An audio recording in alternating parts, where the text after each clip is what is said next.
Here are 7 lessons that I learned during my first 21-day raw vegan challenge.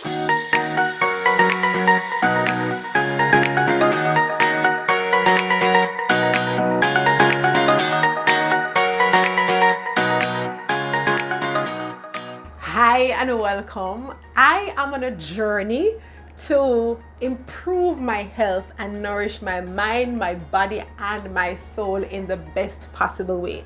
So thank you for coming along with me on that journey. If you want us to continue this journey together, make sure you hit that subscribe button, click on the notification bell so you know when I issue another video.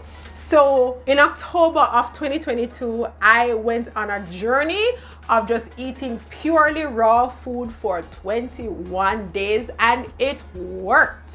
At the end of 21 days, I lost 17 pounds with 0 exercise. I got back my energy that I haven't had in years.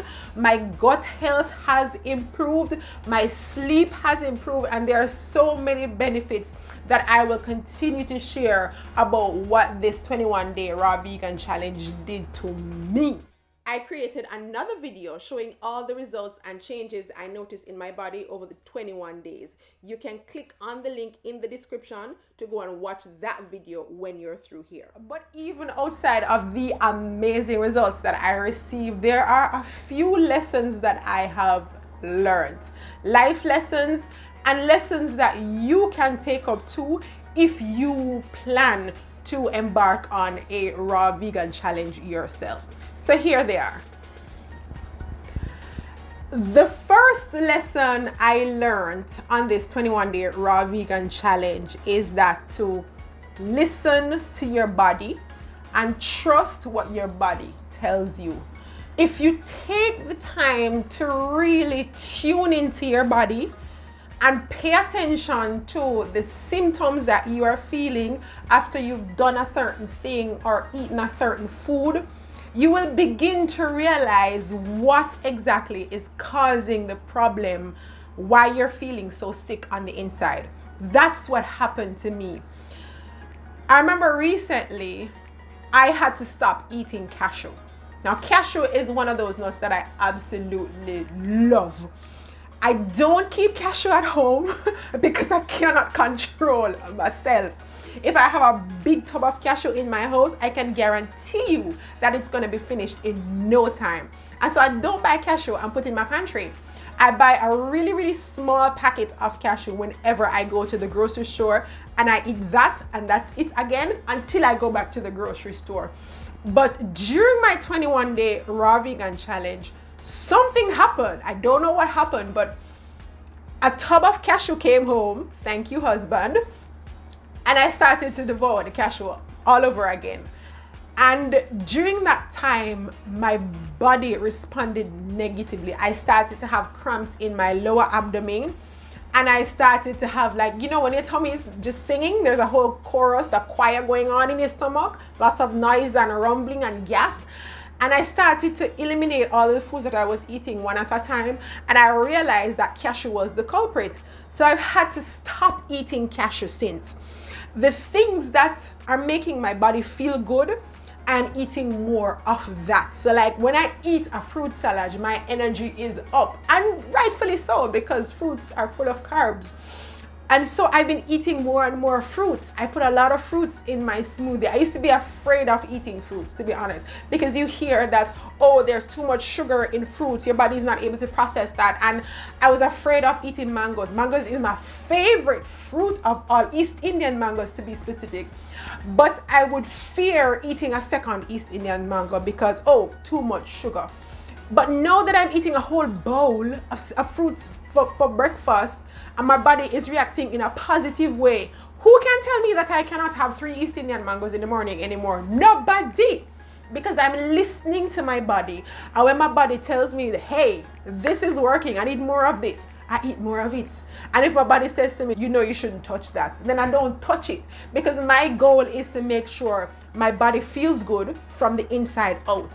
And I am maintaining optimum health. So listen to your body, trust your body, Do what it tells you to do and abstain from what it tells you to abstain from. That's lesson number one. The second lesson I learned throughout the entire process was to keep it simple. Now, I could have easily gone on and searched for the most popular raw vegan YouTuber and buy their recipe books and try to go to the grocery store and figure out, how do I make this thing? Buy a food processor, buy a dehydrator, buy a special blender, buy this. I could have put myself into all of those expenses and just go through the process of creating these fabulous recipes that all of these other people are recommending. That would be awesome, but I would like be too much work. And plus, I live in Jamaica, right? A lot of these ingredients that you all are recommending here on YouTube, I don't have them here. It's just, and I'm not ordering them on Amazon. If it has to come from overseas, it's not fresh enough for me to eat. I'm just saying, even though I've been eating apples. Hypocrite. That's another story. I've been eating American apples.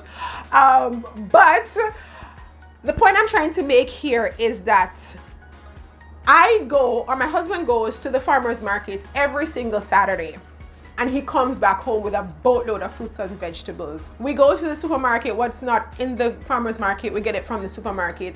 And so it was so much simpler for me to just chop up some fruits that is already readily available here, throw all of that in a bowl, squeeze some lemon or a sour orange or a grapefruit juice on it to bring it all together, and have that rather than to figure out some complicated recipe. It's so much easier for me to use what is available and try and make it work than to figure out how to put this recipe together with this arugula that I have to travel 12 miles to find, or with this ingredient that does not exist in my area. So my advice to you, if you're going on this journey, don't, especially if you're doing it for the first time, don't get too extravagant with the recipes. Use what you have, experiment with your ingredients, make them taste good. I'm gonna be honest with you, I made some stuff that I wish I didn't have to eat because they weren't that appetizing. I only ate it because I know it was nourishing to my body, but it didn't taste good. Point blank, there are some things I did not share because I didn't like how they taste and I didn't want y'all to go and try them out. But at the end of the day, you're gonna figure out what works for you, what combination of ingredients work for you, and you keep doing that and enjoy those meals until you are able to buy the fancy juicer or the fancy dehydrator and make some pumpkin puree raw thing from some other recipe. Just keep your recipes simple. It's gonna cause you a lot less headache if you're doing this for the first time or the first few times. I had this huge bowl of fruit salad one morning that I was preparing for breakfast, and my husband came into the kitchen and he was like, "You're gonna eat all of that?" And I'm like, "Yeah."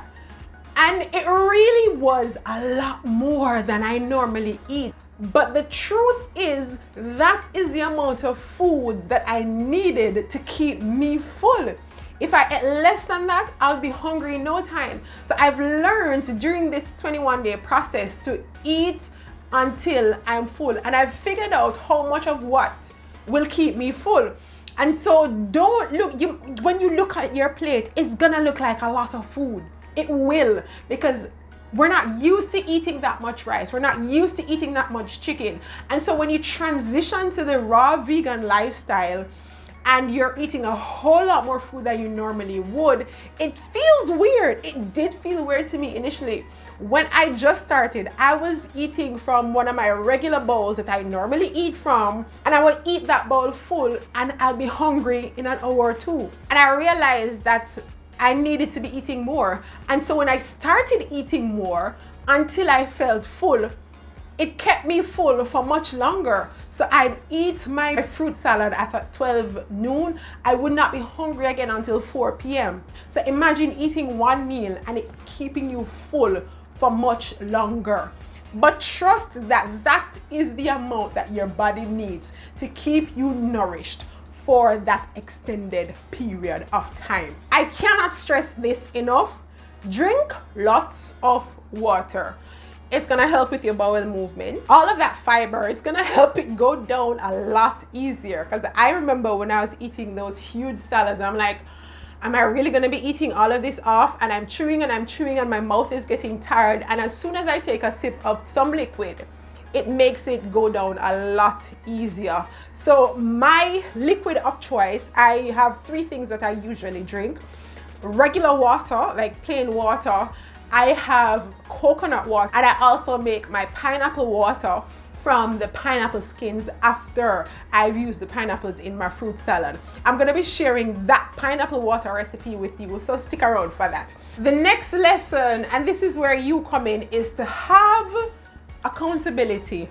Now, nobody around me is raw vegan, and so my accountability was you. I turned on my camera on day 1. I had no plans of doing it. And I said, I'm gonna post this video because if I post this video, I have to keep my YouTube audience accountable.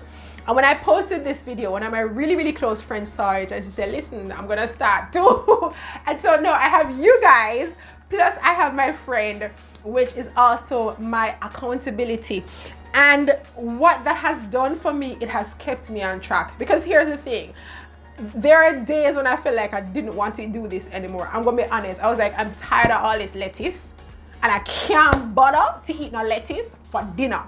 And then I remember, but I can't go in front of YouTube and lie. I can't tell the people that I ate the lettuce for dinner when I didn't. I couldn't do it. So you were my accountability. So if there is somebody around you that can be your accountability to keep you on track and check in with you every now and again to say, hey, how's this thing, all this raw vegan thing going? Find that person. If you can't find that person, do what I did. Start a YouTube channel and let your audience be your accountability. Listen, I can't tell you how much just preparing to do these videos and coming up here and reporting to you what my status was in the moment did for me. It gave me an extra ounce of motivation to keep at it. So get yourself an accountability and make sure you're being honest with that person. The next lesson I learned was that you have to have a plan and stick to that plan. The last few times I've tried various different diets and lifestyle changes and so on, I don't recall ever having a plan. I was just trying to do it to see if it would work. Like I tried keto, but it wasn't working to heal me. So I was listening to my body and I realized this keto thing is not working for me. But this time around, I actually had a plan. I said, okay, I'm gonna start eating at 12 and I'm gonna end eating at 6 p.m. So I have a 6-hour eating window. I also had a plan of what I wanted to eat and I came up with a simple menu. Breakfast, fruit salad, snack, smoothies or fruits and nuts, and dinner, a vegetable salad. That was it. I kept it simple and I stuck to that plan for the entire 21 days. So if somebody gave me a raw vegan recipe and say, hey, try this out, I'd probably ignore it until I have time for it because it was not a part of my plan. Hey baby, you wanna come and do the video with me? So having a plan made it easier for me to follow through because I knew exactly what I was gonna have for breakfast, snack and dinner. I knew exactly what my eating window was and I knew exactly what to buy when I go to the store because of that simple menu that I had. The other lesson that I wanted to share with you, and this is ridiculously important, is to tune into your motivation. I've been trying diets for years, lifestyle changes for years. I think I've been a part-time vegan for at least 10 years now. This time it was different. It was different because I was at a point in my life where I needed to change. I had been having severe symptoms all over my body. And when I finally went to the doctor, I realized that the problem lied in my gut. Every single symptoms, and my symptoms were, the list of symptoms that I had was very long. So I realized at that time that if I didn't change my diet, my gut was not going to be fixed, and henceforth I was going to be experiencing all of these negative symptoms for as long as I live until I made the change. So that was my motivation. So what is your motivation for taking on this new lifestyle, this change that is going to transform your mind, your body, and your spirit? Tune into it as often as possible, because along with your accountability partners, that is gonna be one of the biggest things that keeps you going. So those are the 7 major lessons that I've learned on my first ever 21-day raw vegan challenge. If this video inspired you in any way, I want you to hit the subscribe button so you can come along with me on this journey as I share with you what is working for me to transform my mind, my body, and my spirit. Thank you so much for watching this video, and I'll see you in the next one. Bye. Say hey. Hi. Da, da, da.